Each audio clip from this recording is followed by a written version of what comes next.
Welcome to the Father on Purpose podcast, featuring author and ministry leader Kent Evans and business executive and military veteran Lawson Brown.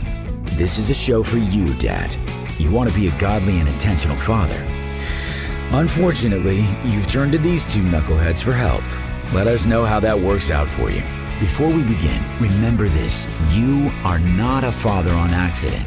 So go be a father on purpose. Please welcome your hosts, Kent and Lawson. I'm going to get this podcast started because I think Lawson is working on either a piece of bacon or a beef stick. At least I can't tell by the video. And so he needs to, we need to get him all caught up on his food intake. Welcome to the Father on Purpose podcast. I'm Ken Evans, and I want to thank 1,300 or 1,400 of you who have downloaded an episode already. Lawson, we just got some fresh numbers in. Cool. And I'm super pumped. Right on, man. Yeah, I'm excited. Thank you so much. If you find that any of these episodes... I don't feel so alone now. If you find with just that you. any of these episodes ever make any sense, on the off chance, that please share the podcast with your buddies. There is a dad out there that you know who needs to be encouraged. He needs to laugh a little. He needs to be challenged. He needs to hear some scripture. And he needs to hear something awesome that we're going to say on this podcast that I'm attributing 100% of that to Lawson. And to know that he's not alone. We're all out here doing the same struggles, and you will find some commonality among what we are all after. Faux show. So we're in the middle of a series right now based on our ebook. The ebook we released earlier this year that's just about to hit just over 6,000 downloads of this ebook. It's a free resource. You can get it at our website if you want to go snag the whole ebook at manhoodjourney.org/survival-gear. That's survival-gear, manhoodjourney.org/survival-gear. You can go snag that ebook for free, and it has 7 must-have tools every godly dad needs for his journey. We've talked about things like knowing God's word and praying and so forth. And on this episode, we're going to talk about serving others. The godly dad figures out at some point he needs to serve others. Lawson, have you had any experience serving other people? I have not. Next question. I didn't realize that was a requirement for today's episode. I don't believe that. Here's one thing I know for sure about you, Lawson, is you have this intersection of passion and concern for guys who've been in the military. You're a military service veteran. Thank you for your service back in the Marine Corps, I believe. And so you have served in some capacities with guys who have done that. Tell us a little bit about your service after your time in the military. Yeah, I've been really fortunate to be surrounded with some cool dudes that are very involved and doing a whole lot. And I've gotten to be part of a group, or was for 5 or 6 years, maybe right at 5 years, most recently, where veterans who returned from any of the post 9/11 combat scenarios with a brain injury or a spinal cord injury from an explosion or concussion, got hit in the head with something. There's a really amazing place in Atlanta called the Shepherd Center. It's a world-renowned brain and spinal cord injury treatment center. People come from all over the world. And they basically raised some money and founded a location on campus there now only for veterans. So they do what they do, but then they do this specifically for veterans, because what typically comes with that, and I won't go on too long, but what typically comes from someone with a brain injury from combat is PTSD and just, some other things. And so it's a specialized treatment. It's a quiet environment, and they have special counseling. They've got all kinds of occupational therapy resources. What was it about that particular area that caused you to want to lean in and serve? Well, I felt an obligation because they raised their hand and went overseas and stood strong and hunted some bad guys that were over there trying to hide out and plan things that were probably not going to be good for us or our country. And then getting to know them. That's a big piece. And same in any capacity of serving others. Usually, or not, I don't know, usually or not, but when you set out to go air quote serve someone, I have rarely found that the person gets more out of it than me.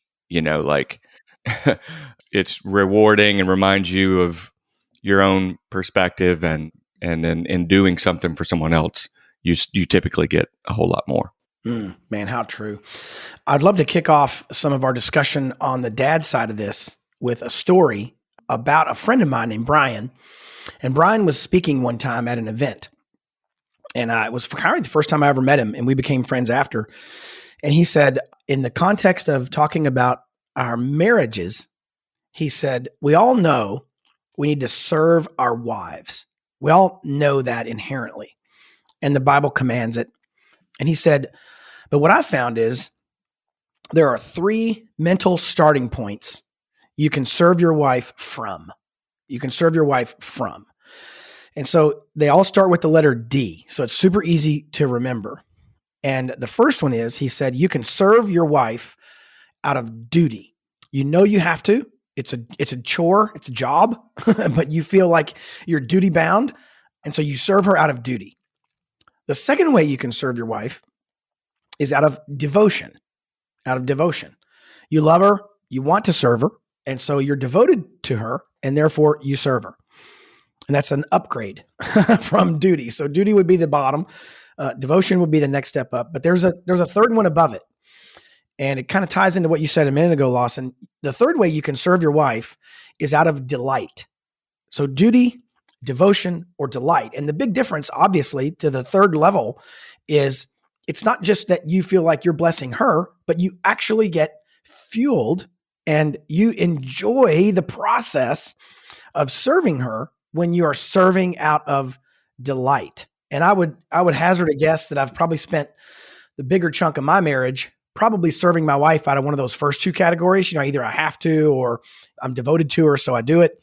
But man, in the last, 5 or 10 years, I've started to experience some of that serving out of delight, where I really do enjoy serving her. How do those 3? Are you saying like these are in stages, or is it either or? How did you? Yeah, I think the way Brian was framing it was they're almost progressions, where if you start serving out of duty, okay, nice. It's almost like you've made it, a third of the way down the field.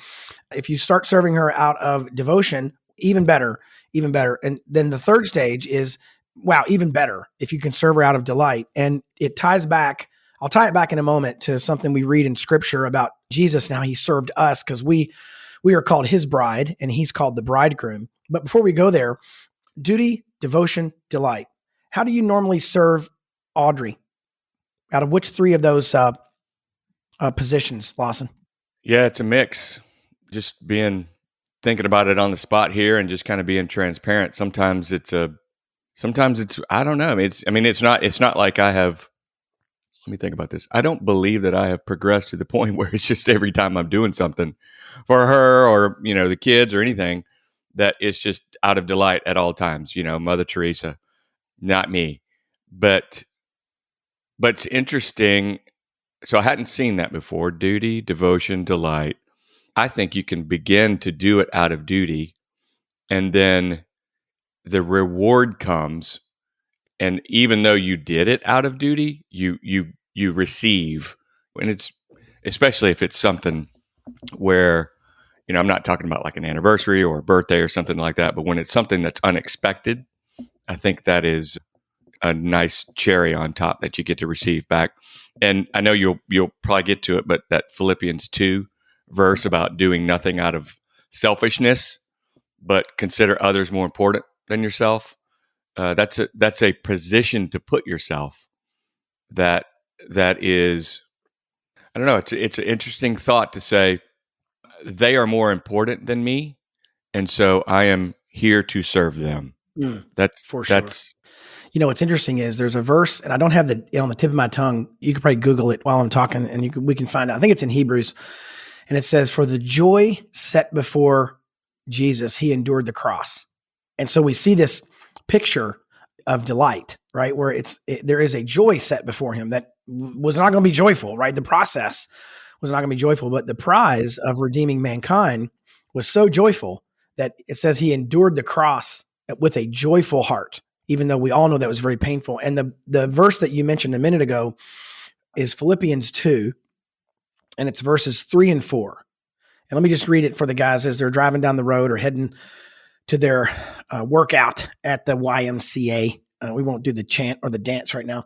Philippians 2, 3, and 4 says, "Do nothing from selfishness or empty conceit, but with humility consider one another as more important than yourselves. Do not merely look out for your own personal interests, but also for the interests of others. Do nothing from selfishness or empty conceit." Man, that's a tall order. That's big. Do you think it could depend on what you're doing? Some things are dutiful, but when you say devotion, I'm very devoted to Audrey and to my kids, and to certain other things in my life. But right, the chores, the to-dos, the little things here and there that may not mean anything to me, but if I were to do them, that it means a lot to her. Yeah. Well, it's interesting when I think about some of the things that I do that are indirectly, I guess you could argue, do serve my wife, because it's one thing she doesn't have to do. So if I do it, she doesn't have to. So one of those is we make our bed every day. And we have kind of the rule that sort of whoever's last to get up is the one who's going to make the bed. And I'm usually up first. During the week, I get up a little bit earlier than my wife. And so she's normally left to do that, except maybe on a weekend day where I may sleep in a bit. But when I make the bed, I don't know what it is. There are other things I'd rather do. I hate making the bed. Like it takes literally a minute or two. But the whole time I'm doing it, I'm like, oh, this stupid bed. Like I can't lift it, and I gotta put the sheet under. It's like the dumbest, most babyfied attitude. However, what I know is when I'm doing it, she's gonna walk in the bedroom later and go, "Oh, nice." And so as I'm doing it, I'm like, I will get a husband point for this. So it kind of outweighs the frustration of getting the stupid sheet flat. And so I know that's dumb, but like to your point, there are other things where if I'm serving her, I don't mind at all. Like if her car is low on gas and I go, "Oh, you know what? I noticed it was low on gas," and I grab the keys and run up to the gas, I don't mind at all. Driving up, go to the gas station, fine by me. I'd rather drive to the gas station 10 times than make the bed once. That's just, I don't know what it is about that. But to your point, they're not all the same level of delight. Yeah, you approach them with a different heart, depending on the thing. You have a servant's heart, and I've seen it in your other businesses before, Manhood Journey. I've seen it just in the way that you approach people in general. Many times I've seen you in a coffee shop as an example, where you're just meeting with someone who, this was back before Manhood Journey, who just had something on their heart and they were referred to you by a friend or someone else, and you're taking 30 minutes or an hour out of your morning to go and just listen and talk. And then that, I think, probably over time grew into you becoming equipped and prepared and pointed at a ministry leadership role where the whole thing is serving fathers. And so as an audience, not necessarily the podcast audience, I'm talking broader than that, but Manhood Journey in general, Father on Purpose as a whole, the approach is we are here to serve. And particularly on this podcast, we think very specifically of not ourselves. And, we've got some exciting things coming up with a guest speaker. We've got some new technology that's going to be, you can explain it better than me, but on the website, where individual people listening to us here can go on the website and click on a button and leave us something. Yeah, I forgot to mention that. So, we're here. This has been good for me personally, but it started as, let's do this for others. And what's interesting? I'll occasionally go and speak at an event, and I'll have a specific talk I'm giving or a specific, keynote address. And I love doing that. It's enjoyable. And the prep is always I'm always a little nervous when I'm prepping. In fact, Hunter, who helps us produce this podcast, he went with me recently to Iowa, and he can attest to the fact that the 24 or 36 hours before, like I woke up early, nervous about my presentation that morning. I walked down the street to get, oh yeah. No way. You're so good at it. Here's the thing. I heard a guy, probably because you prep. Well, I heard a guy say one time that speaking to any group is a sacred privilege and not to be taken lightly. And so I feel competent and I feel, capable, but I also feel the burden of not even wanting to quote unquote do well, but wanting to serve them well. And so here's what I want to kind of tie that back into. I would rather walk into a room, say with 50 guys or 100 guys or 200 guys, and literally have no prepared talk ready, and instead let them fire questions at me. Not because I have all the answers. That's not why. The reason is because I'd much rather start with their problem that they're currently experiencing and work from there. I may not even have an answer. My only answer may be to pray for them. I may not have any guidance I can give them, but I'd much rather start with their problem than my own desire to speak. And so even in that context, I've occasionally thought about going in and saying, hey guys, I've got a prepared talk. However, let me just shelve it because somebody in here has a question. And until that question gets answered, you're not going to listen to me anyway. And it does come down to serving. That. There's a guy on our team at work, Michael, who has very little experience talking in front of a crowd. And this is 2 years ago. He's evolved to be pretty natural at it. He's a very gifted guy. But the first time he presented to our leadership team, he literally stood up with like a 5-page typed, "Good morning. I am Michael, and I am here to talk to you today about the," and he's such a likable, good, fun dude that, we were all like looking around the audience, smiling at each other, like, you just love this guy. And it was stiff and difficult. And then somebody asked a question and he is off and running just naturally and flowing, and because it hit the sweet spot. So I can relate. Well, after the break, I want to tell you about one of the funniest presentations I ever sat through in a business context. But before we go to break, you mentioned something, Lawson, I want to remind everybody of. We just launched a feature on our podcast webpage. So go to manhoodjourney.org/podcast. That's manhoodjourney.org/podcast. And here's the feature you're looking for. You're looking for this orange box that says, tell us your challenge. Or I think something like that. You may correct me. But there is a little microphone button. And here's what you can do. You can be on your mobile device or on your computer if you've got a microphone. And you can record, I think it's up to 4 or 5 minutes. You can record a message for me and Lawson. And when we get those in the future, we're going to start including some of those in future podcast episodes. So tell us your greatest fatherhood challenge. What is your current fatherhood challenge? And we may switch up the question in the future, but right now, here's what I want to know. I want to know your number one fatherhood challenge. Record it into the machine, and the machine will email us a link to your recorded file. And just know, here's fair warning, okay? This is the legal disclaimer. There's a chance we'll use it on the podcast with your own voice. So don't give out your social security number. Don't give out your checking account unless you'd like to make a tax-deductible donation to Manhood Journey.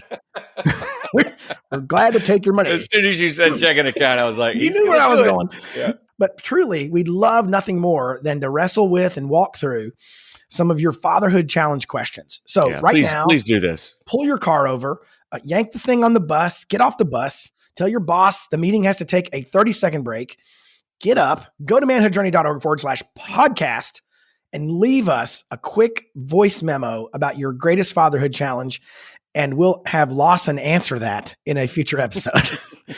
For right now, let's dive into a quick break, and we'll be back with you on the other side.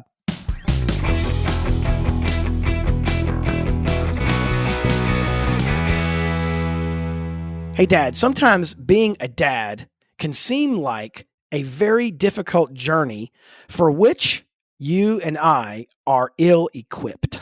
And we need gear on this journey. So we built a 7-part framework, and we call it Survival Gear, the 7 must-have tools every dad needs for his journey. We took these tools, we wrapped them all into an ebook, and that ebook is entirely free. You can download this free ebook at manhoodjourney.org/survival-gear. That's /survival-gear, manhoodjourney.org. Come snag this free ebook and get equipped for your fatherhood journey.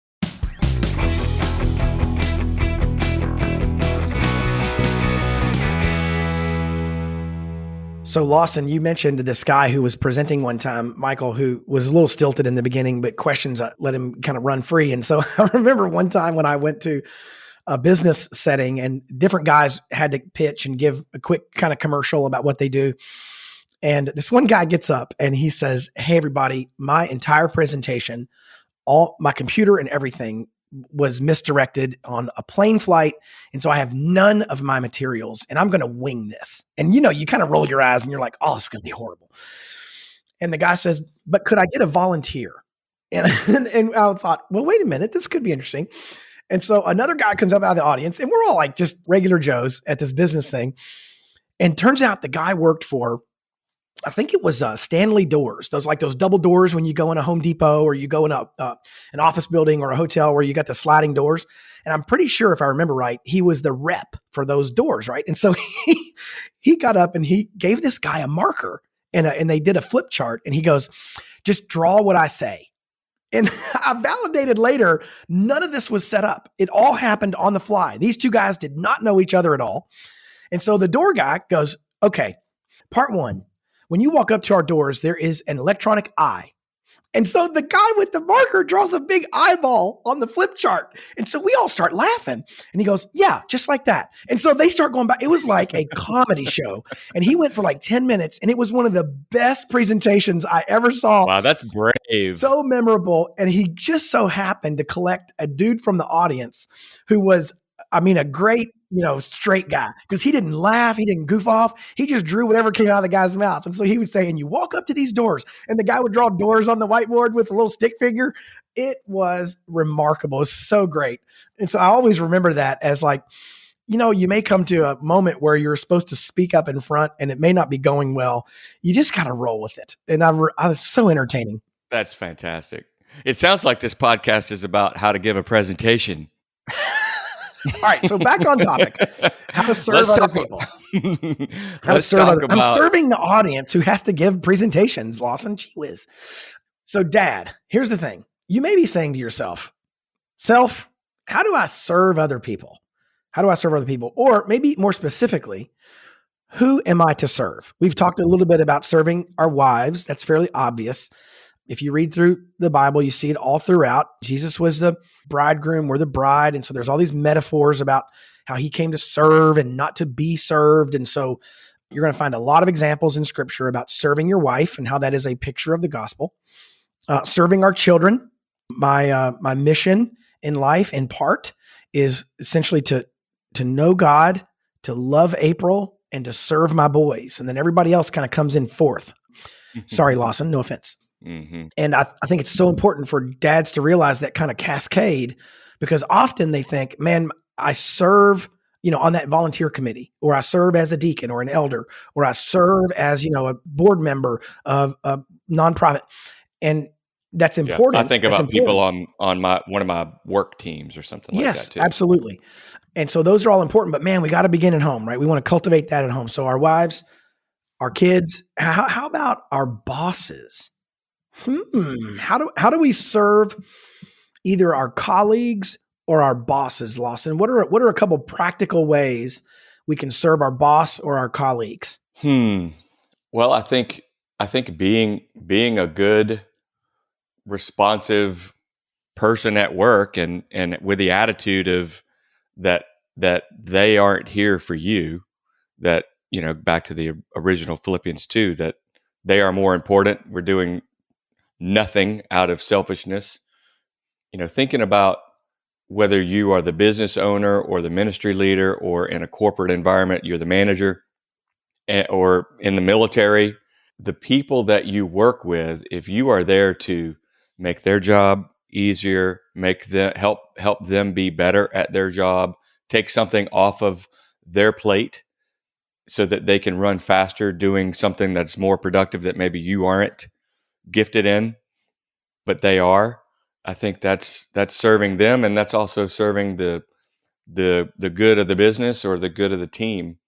And to me, it's about the attitude that you bring to it and the perspective that you have of yourself versus them, because it can be dependent. Gosh, especially, and I'm thinking about some of the guys out there, like you said, driving down the road or riding your bicycle or on a jog or whatever, where I happen to have a fantastic boss, one of the smartest guys I've ever been with, a great servant heart leader.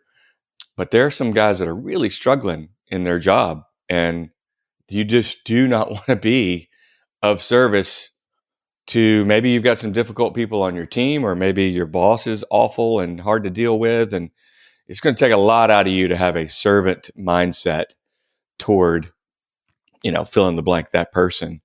And so you've got to lean on not yourself to be able to fill that void that maybe you have in your heart or your desire. Maybe you're going to have to do it out of duty only, and pray that it grows over time into eventually, maybe, hopefully one day, delight. Yeah. Yeah. One other constituency I'd love to have the dad listening to this podcast think about when he thinks about who he serves is, I'd love to have dad think about how you serve your pastor. So if you go to church, I think there is a temptation to go to church to be fed. And you hear that language. I remember one time I was at an event and a guy came up to me and was talking about why he switched churches. And he said, he just wasn't being fed. And what was kind of funny is I had my 16-year-old son, or 17 at the time. He was standing there with me and he overheard this conversation. And as after it wound down, we were somewhere else later, and he goes, "Man, Dad, you did a good job of holding it together when that guy talked about being fed." Because we've had that conversation at our house.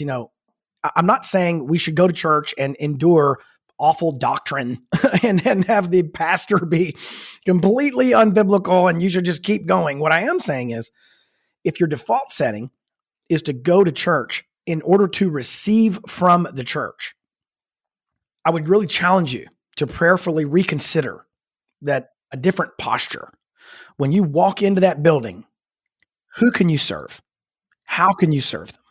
The job of a pastor is a very challenging, often unforgiving, unrelenting, unrewarding, criticism-laden kind of role. And so as you think about people around you that you can serve, how can you serve your pastor, your men's pastor, your youth pastor, your high school pastor that your kids go sit under every week, rather than just criticize the silly game they played last week or the too much whipped cream in the fun event? How can you serve that guy or that lady? Man, I would love it.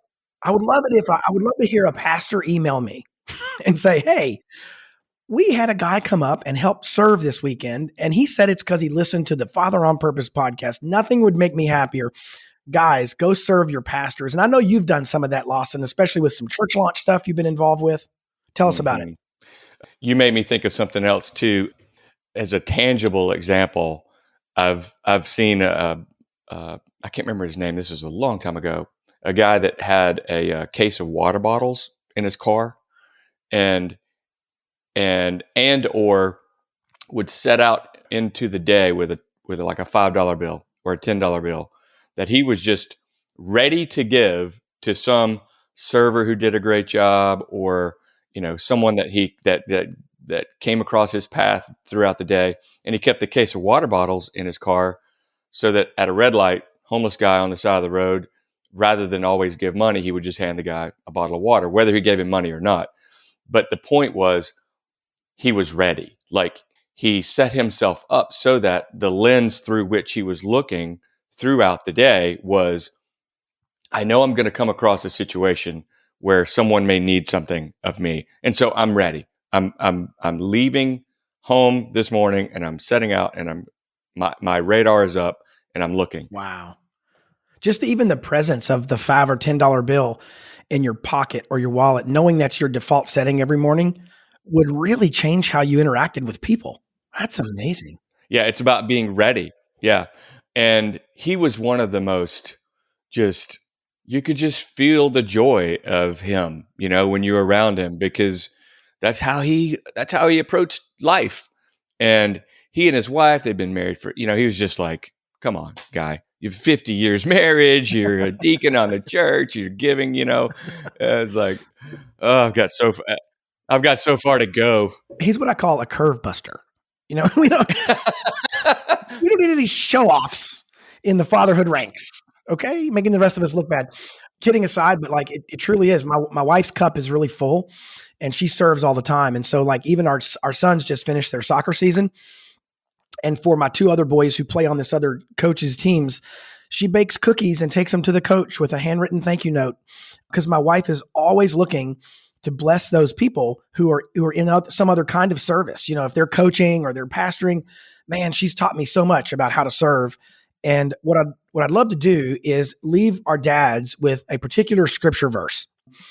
And I'd love for you to comment on this, Lawson, as we talk about it. But one of my very favorite verses in all of the Bible is 1 Peter 4:10. 1 Peter 4:10. And what that verse says, as each has received a gift, use it to serve one another as good stewards of God's varied grace. And it goes on to describe some of these gifts, but essentially, then it goes on to say in verse 11, in order that in everything God may be glorified through Jesus Christ, and as one who serves by the strength that God supplies. So in short, it says, look, you've been given gifts or a gift, and that gift you've been given is really not for you. It's not so you can just roll around in it like a pig in mud. It's a gift that you've been given, and you are to use that gift to serve one another as good stewards of God's very grace. So in God's grace, he gave you gifts, and he's counting on you and me to use those gifts to serve other people. And so in one way, we could say it this way: your gifts are for me, and my gifts are for you. That's how God builds the body. And so as a dad, when we're serving our wives and our kids, we are bringing God's grace like manifested into those relationships, because it was he who gave us the power to serve in the first place and the gift to serve with. So Lawson, close us out talking a little bit about this idea of how we can use our gifts to serve other people, and how important it is that we not neglect the gifts that we have, because they're really meant for other people. Mm-hmm. Yeah, with that perspective, that sheds a cool light on it, and I'm thinking about the dads out there who may be thinking, I get it, I want to do something, but I don't know where to start, or maybe it's been a while. I think back to, there was this really neat lady at a church that we attended in Kennesaw who started a ministry basically to just go to downtown Atlanta and hand out roses. It was a prostitution ministry. And that's all they did, was they would go and walk around literally to the corners. And my daughters, who were at the time young, mid-teens, would go with her. It was a group of people. There was safety, we had precautions. But talk about changing hearts. And it was simply to go hand out a rose, tell them they're beautiful and they're loved, that God loves them, that Jesus is with them.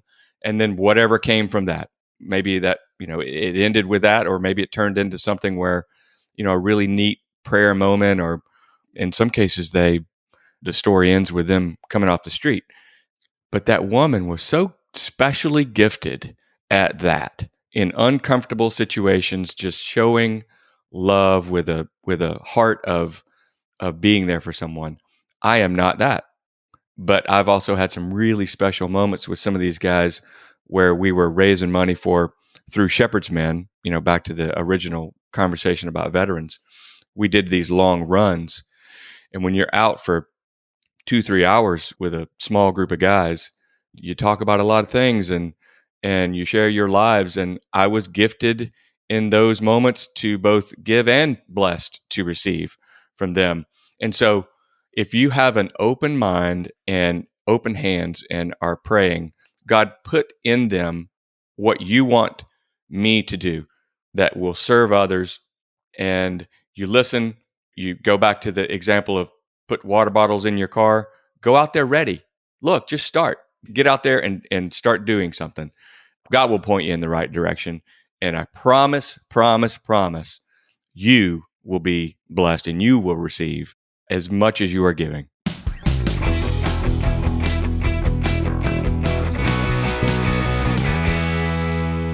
Hey, Dad, thank you for listening to today's show.